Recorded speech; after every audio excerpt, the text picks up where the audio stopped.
Hello, welcome to Diego Knows. This is Diego, and today we're going to talk about Hawkeye, the Disney Plus show, episode 5. Thank God it's almost over. All right, so those of you know that Hawkeye is my favorite Avenger, not my favorite superhero, my favorite Avenger. And so I was really excited when they announced this show. So far, excuse me, we're on episode 5. And I got to tell you, I don't really see where the show's going. I mentioned that in the last review.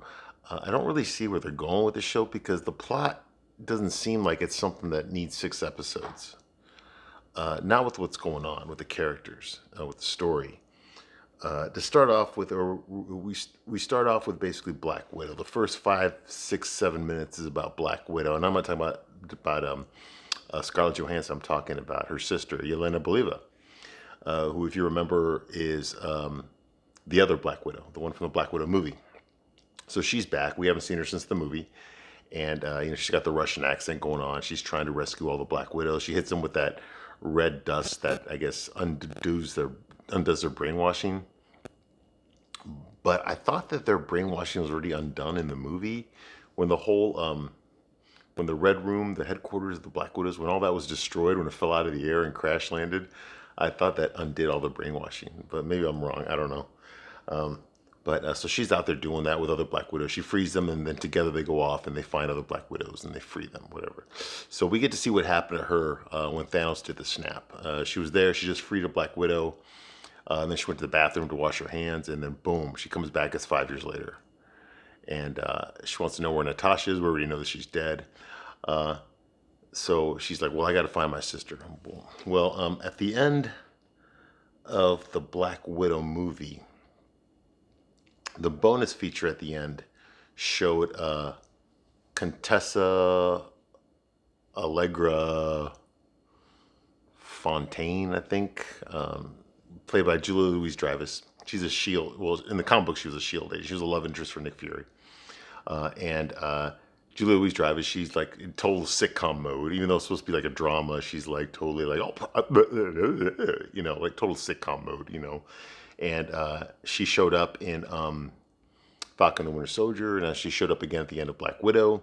And she talks to Elena. She shows Elena a photograph of Hawkeye in his Ronin outfit. She says, "This is the man that killed your sister." So we already know that we were expecting Elena in the show. She finally showed up in the last episode, but it was at the very end. She didn't say nothing, boom, but she got a lot to say in this one, all right? So basically, she's there, and she arrives. We know that she's there for Clint. The audience already knows this. If you watch the Black Widow movie, you already know why she's there. She's there to look for Hawkeye and kill him. But Kate Bishop doesn't know that. All she knows is that she fought her and she got away last night. So we start off with, obviously Hawkeye told Kate Bishop to get lost because he knows that there's a Black Widow hunting them now. So Kate Bishop goes back to her mom and basically cries to her mom. Oh, I'm not with Hawkeye anymore. He doesn't trust me, And she confides everything that she knows to Eleanor. Now, if you've been paying attention to the show, I called it in the first episode. Eleanor is the big bad. She's the bad guy. I know they're referring to some mysterious big man, is what they're calling him. That's the real big bad on this season. That we all think it's the Kingpin, but we know no confirmation yet. But there's no way that any of us believe that Eleanor was an innocent party in this. Okay, she even looks like she's got something to hide. She never came across as innocent ever at all. In fact, I still think she has something to do with Kate Bishop's dad's death. I don't think he died in the Chitauri invasion. I think she probably killed him and made it look like the Chitauri did it. But that hasn't been confirmed yet. But she definitely looks like she's got something to hide. I know this. I think Clinton Barton suspects this. But Kate Bishop is oblivious. She has no idea that her mother would have anything to do with anything like that, So, so she confesses everything that her and Hawkeye have discovered so far up to this point to her mother. With not even the possibility that her mother might be involved, So she tells her everything and does he think you're a hero? No, he doesn't, whatever. Blah, blah. So she confides in her mother, Eleanor. Okay, then we get a little scene here with Echo, the mute assassin. Her and her friend, I forgot his name. but they decide that they're going to kill Ronan because the whole point of the story, with their side of the story, their subplot is that the Ronin, when Hawkeye went through his mad phase, like after the snap and he lost his family, he became the ninja assassin Ronin. Quit using bows and arrows, started using his sword and just killing bad guys. And one of the bad guys he killed was Echo's father. And even though he loved her very much and very kind to her, she's deaf, you know. Even though her father loved her very much and was very kind to her, he was a mobster. I mean, he was a bad guy.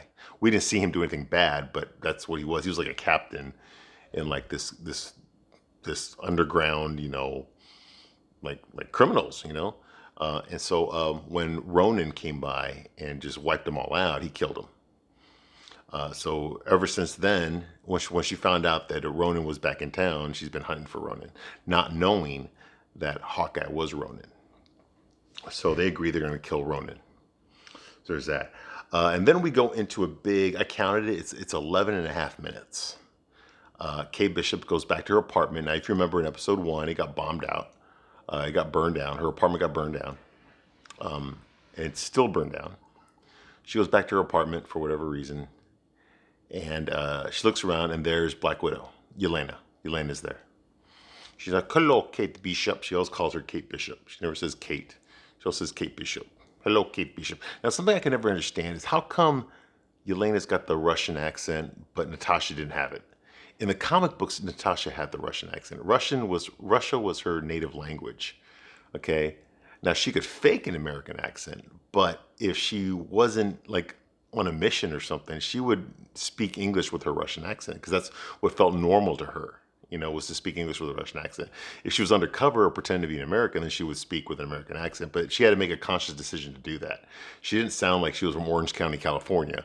Okay, the way Scarlett Johansson sounds. Okay, so if Scarlett Johansson and Yelena are sisters, by that I mean they were in the same fake family together. Now, how come Yelena has the Russian accent, but Natasha doesn't? You know, they were both raised in America. You know, should both have American accents, but no. I never could understand that. Like, well, why doesn't Tasha sound like she's from, from like the suburbs, but Yelena sounds like she's from, the Kremlin, Just, I could never understand that, but she's there, and she talks to Kate Bishop. And of course, the thing about Yelena, she's very likable, okay? She's very funny. I found her very charming. When I saw the Black Widow movie, I thought she was charming.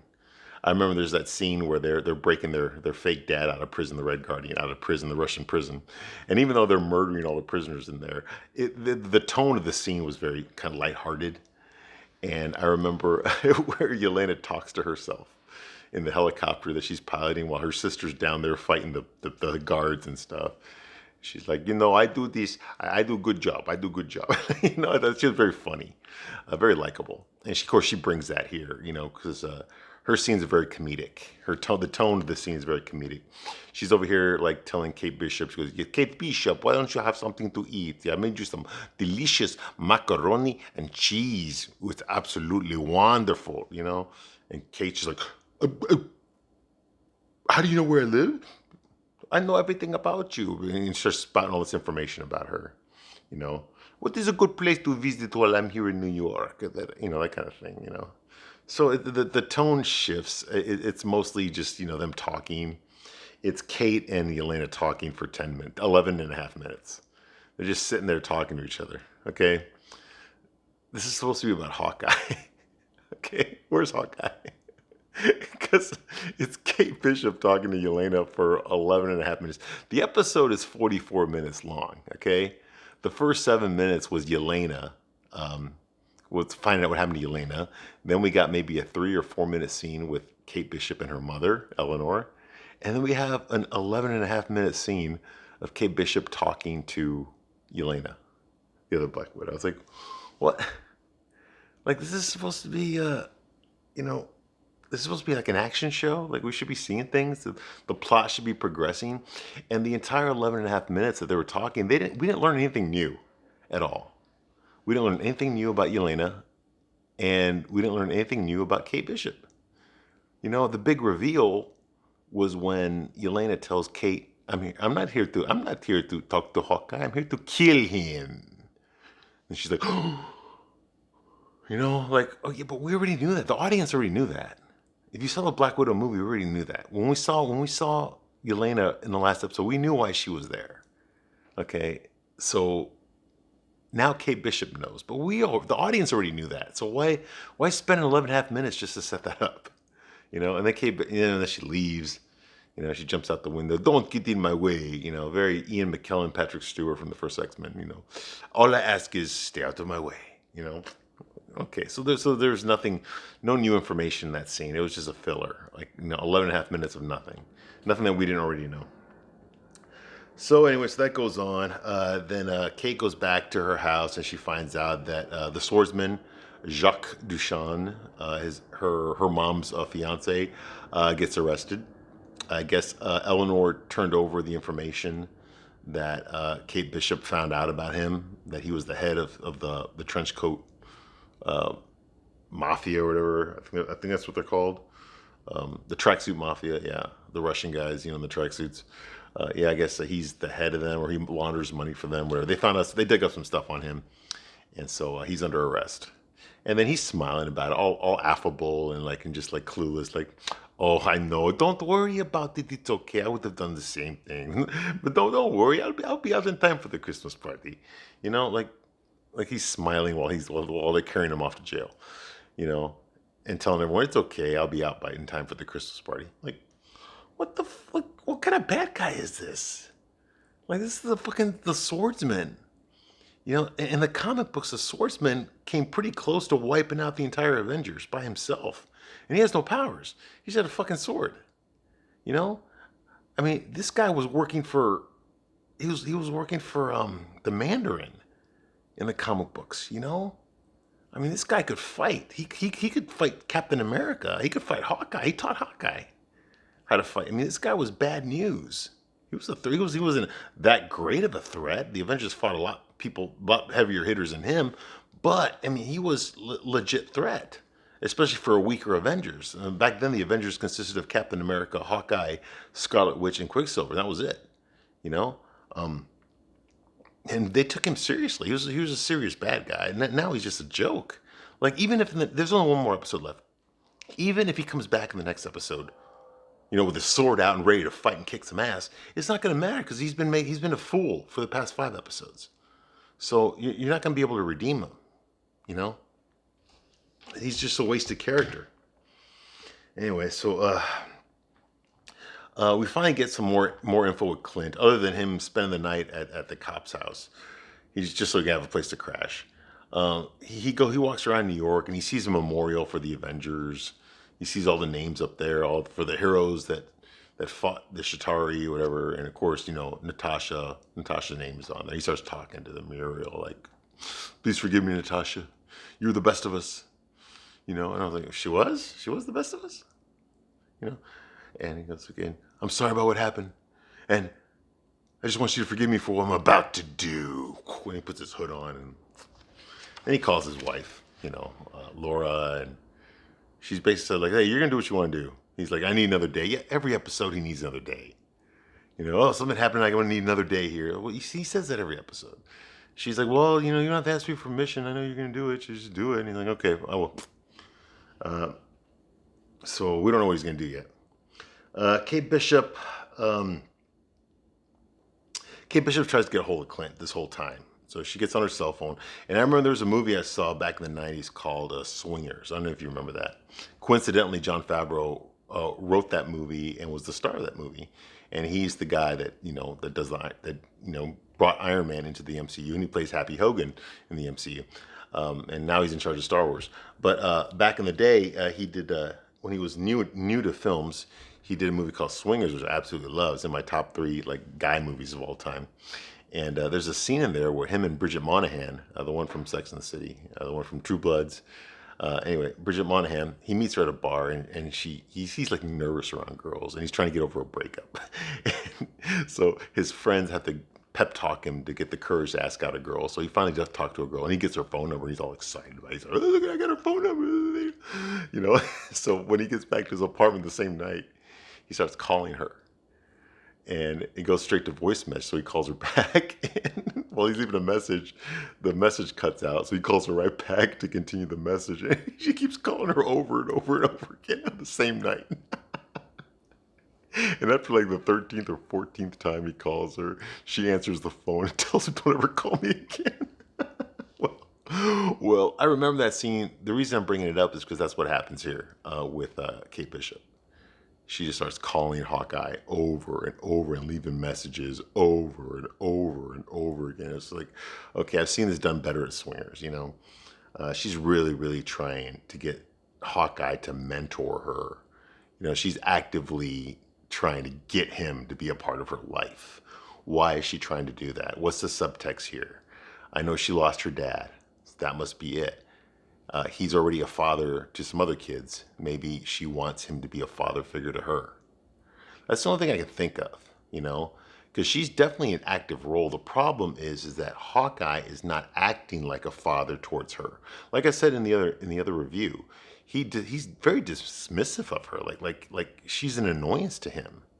You know, like I said before, he's like the lost kid that he found at the store, and now he's got to watch over this kid until the parents show up. You know, that's kind of how he feels about her. Like he doesn't really want her to be his problem. He's not really teaching. I mean, he taught her a little bit of stuff, but he doesn't want to be her mentor. You know, this isn't like Hawkeye and Hawk Girl. You know, it's not like a Batman and Robin situation or something like that. You know, it's more like you know, leave me alone. Just let me do my thing, you know, and then we focus a lot of time on her.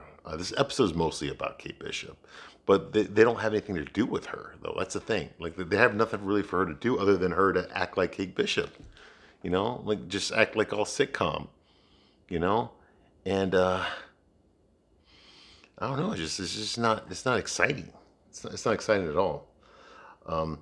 So she's calling him, you know, over and over again. He's not answering the phone, of course.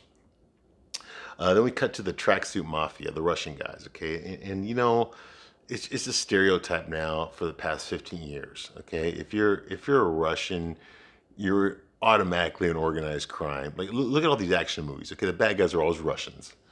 Okay, they always got goatees. And they always speak with a Russian accent. Dubravka.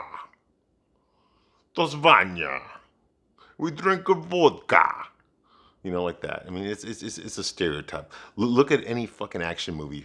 You know, I guarantee you, pick out like 10 action movies, okay, direct to DVD or even like on something from Netflix or something from Amazon Prime. Pick any fucking action movie for the past 15 years. Pick 10. I guarantee you, a minimum of 7 or 8 of them, the bad guys will be Russian mafia. I guarantee it. Okay, it's such a fucking trope now. And of course, you got the tracksuit mafia, and they're all Russian. They all got goatees, you know. And the weird thing, something that's finally getting annoying to me, is that these Russian guys, okay, they talk to themselves in English. What do you think we should do about that? Well, I don't know, Boris. Maybe we should have some sex. You know, just, you know, it's like, wait, you guys are fucking Russian. Okay, if it's just you two together in the truck, wouldn't it make more sense to speak Russian to each other, since that's your native language? Why would you speak English to each other? Well, I know why they're speaking English. They're speaking English so that the audience can understand what they're saying. But they wouldn't do that in real life. They would speak English to each other. You know? I mean, not English. They would speak Russian to each other, not English. So that's just like, what the fuck? You know? Now, if they're speaking to an English-speaking person, they would speak that way. You know, but if they're both Russian, why the fuck are they speaking English to each other? You know, I mean, we got a character named Echo who's fucking deaf, so she has to use sign language. So they have to have subtitles so that the audience can understand what she's saying. You know, like, why wouldn't they do that with the Russians? It just looks dumb. You know, it looks like a sitcom. You know, we got a Russian character. They speak Russian to each other with Russian accents. No, they would speak Russian to each other. Anyway. So there's that. So I say he calls his wife. Clint calls his wife. I need another day. Of course he does. This whole show is I need another day here. No screaming when taken out. Okay, so he sets up a meeting with Echo.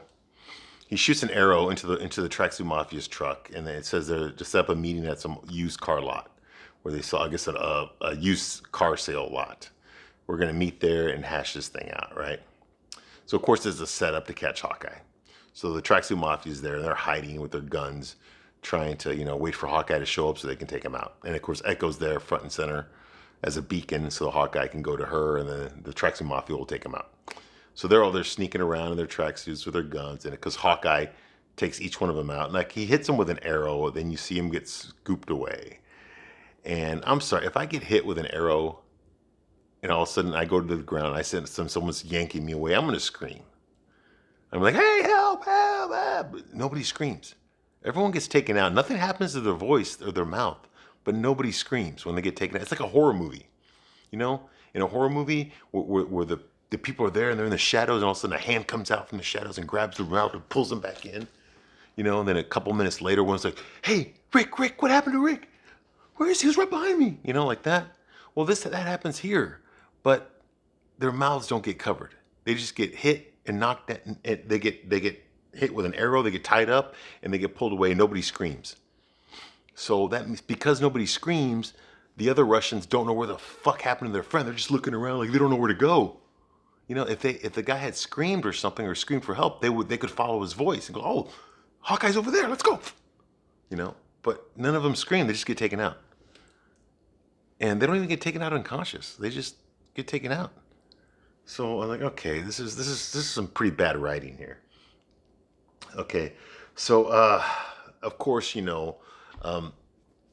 finally it comes down to Ronin. Hawkeye's wearing the Ronin outfit, and she's there, and she's got a gun, but she doesn't use it. She discharges the clip and throws the clip at him, and of course he just swipes it with his sword, and then they go into a one-on-one fight. She's got a gun. Hawkeye could have taken the gun away from the tracksuit mafia because he took them all out. But instead he decides to fight her with a sword, and she pretty much disarms him pretty easily. Like she does these acrobatic kicks and stuff and gets the sword out of his hand. So now he drops the sword. So now they got to fight hand to hand. And I'm like, you know what? One of the things about the CW show Arrow was they used to do that all the time. If you ever like turn your brain back on when you're watching Arrow, you realize that all you need is a gun, just one gun, to shoot somebody, and then all of a sudden the hand-to-hand fighting stops, and people start running for cover. Like you don't have to fight hand-to-hand if you've got a gun. Okay, doesn't matter how good you are. If you got a gun, there's no hand-to-hand fighting anymore. Okay, but nobody thinks that. They just go like, once the good guys show up, the bad guys show up, it's all, what I mean? You ever wonder what would happen if the good guy got their ass kicked? Yeah, you never see it happen. But anyway, so I got a sense of that. Like, okay, so they fight. Of course, Ronan wins. And then he uses she can read lips because he doesn't know sign language. And he tells her basically that, hey, I was here and I killed everybody here, including your dad. But I want you to know that when I killed your dad, I did it because an informant from your organization told me to kill him.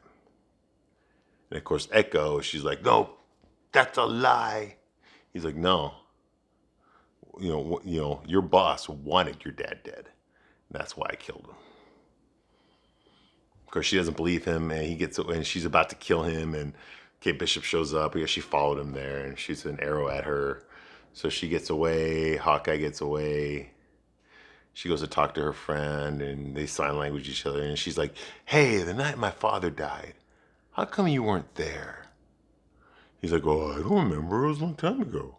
And I'm like, you know what? I mean, if your father dying was like the most traumatic experience of your life, if there was a possibility that it was an inside job, that someone in your own organization set that up, wouldn't the first person you look at is the one who didn't show up that day? Like the one person who wasn't there that should have been there. Wouldn't that be like your first suspect? Like you shouldn't have to wait like 5, 6, 7 years later to have to run into the guy that did it, to have him tell you, oh yeah, no, it was someone in your own organization. To me, that just didn't ring true. That's the kind of writing we're at. Okay, so that happens. After that happens, Kate Bishop and Hawkeye are running away. Hawkeye's injured. And he tells Kay, he's like, "Yeah, you have an escape plan, don't you?" She says, "Yes, I do. It's a fucking Uber." That was their getaway plan. Was she called an Uber? I thought that was funny. Actually, I thought it was hilarious. So she called an Uber, and that's how they get away. They get back to, I guess, the cop's house apartment where he's staying, and they're going over some stuff. And she gets a text message from Yelena. Yelena decided, instead of looking for Hawkeye, because she asked Kate Bishop, "Where's Hawkeye?" And she's like, "I don't know." And she's like, "Okay." Instead of following Kate Bishop, which would have led her directly to Hawkeye, she decided to follow Kate Bishop's mom instead, Eleanor. And she follows her, and she sends her a message saying, "Hey, listen, I found out the person that hired me. It's your mom, Eleanor Bishop. She's the one that hired me to kill Hawkeye." Ooh. And then she texted her a picture. And the picture is Eleanor Bishop standing with, dun dun, yes. How do you say this? Yes. As expected, a surprise character. It was Wilson Fisk as the Kingpin. Yeah, it looked like Vincent D'Onofrio from the Daredevil series. Yeah, perfect Kingpin. And he's there in a picture with, with Eleanor, which is kind of weird considering Charlie Cox showed up as Daredevil in Spider-Man No Way Home. And now Vincent D'Onofrio shows up as Kingpin, Daredevil's worst enemy, in this episode of Hawkeye. So yeah, so obviously something's going to happen with this. They're gonna align the chess pieces to get Daredevil and Kingpin together again, and I'm looking forward to that because that show Daredevil was incredible. It was probably one of the best TV shows ever. Definitely one of the best shows I've ever seen on television. I mean, Daredevil was legit good, like real good. So I was excited about that, and then that's how it ends. That's on a cliffhanger. Then we go into the Grinch song, Mr. Grinch.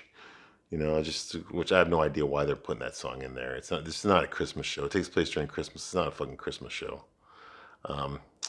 Anyway, so that's all I really got to say about it. I'm disappointed. You can tell it in my voice. I'm not excited about this episode. There's nothing really that great happened. Nothing that I didn't already see coming. Yes, the Kingpin reveal at the end was a shock. If you didn't already were on the internet, you already knew that was coming. So it's just like, okay, I'm hoping the last episode will be better, and I'm gonna review that one and I'll post it up on here. But I wasn't too impressed with this one. I was just like, it was just an episode. The filler episode, okay, was more exciting than this one. Okay, so hopefully something better will come out of the next episode, and we'll get this damn thing done with. Because Hawkeye just had potential, but it's like it ran out of gas, I think, last episode, and now it's running on empty. Okay, all right. Thank you for watching my review.